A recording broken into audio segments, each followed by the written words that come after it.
अस्सलाम वालेकुम रहमतुल्लाहि वबरकातुहू। जमात हश्तुम मज़मून जोग्राफिया सबक नंबर 2 ज़मीन का अंदरूनी हिस्सा के लेक्चर नंबर 4 में आज हम वस्ती खौल के बारे में पढ़ने वाले। पेशकश मोहम्मद फ़खरुद्दीन। क्या आप जानते हैं साइंसदां कॉनरेड ने तहकीक किया कि बर्र-ए-आज़मी गिलाफ और बैर-ए-आज़मी गिलाफ की कसाफत में अदम तसलसल है या फ़र्क है। इस फ़र्क को कॉनरेड फ़र्क कहते हैं। इसके बारे में इंकिशाफ साइंसदां कॉनरेड ने किया।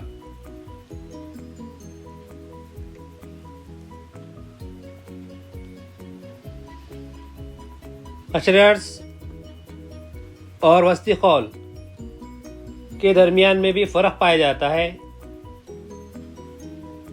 इस फ़र्क को मोहरोसिक फ़र्क कहते हैं। इसके बारे में साइंसदां मोहरोसिक ने क्या किया, तहकीक किया था।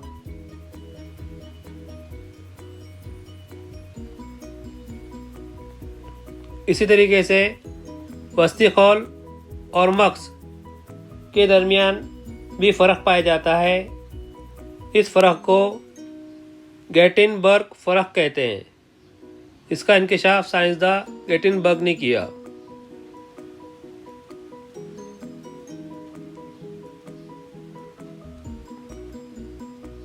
वस्ती खौल हशरे अर्ज़ के नीचे की तय को वस्ती खौल कहते हैं।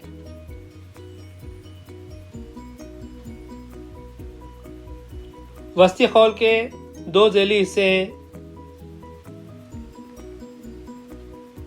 बाला वस्ती खौल और ज़ेरे वस्ती खौल।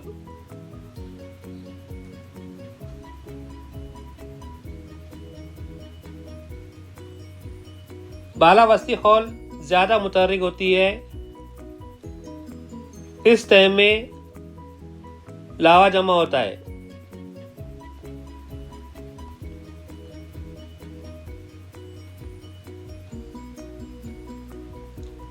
आतिशफिशा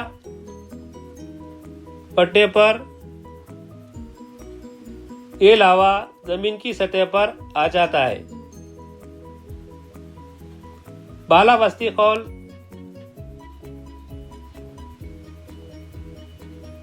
इस तह को कमजोर वस्ती खौल भी कहते हैं।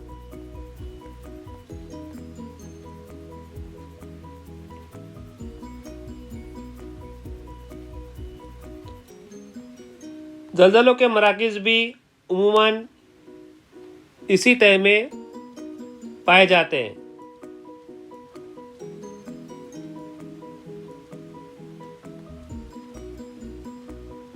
सतह ज़मीन से तकरीबन 42 किलोमीटर की गहराई के बाद ये तह शुरू होती है।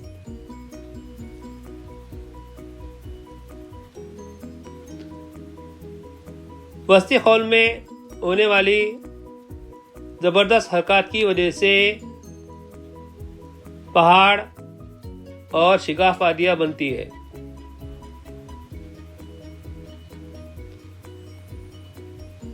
आतिशफिशा फटते हैं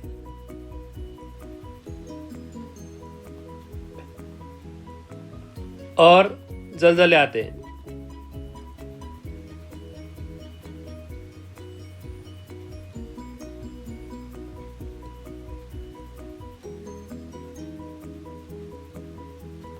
एक अंदाजे के मुताबिक इस तह में 2400 से 2900 किलोमीटर की गहराई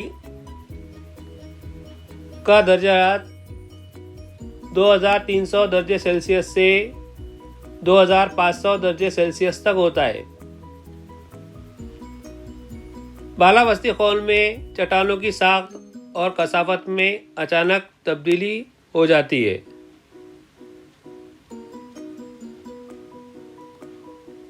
माहिरीन का अंदाज़ा है कि इस तह की गहराई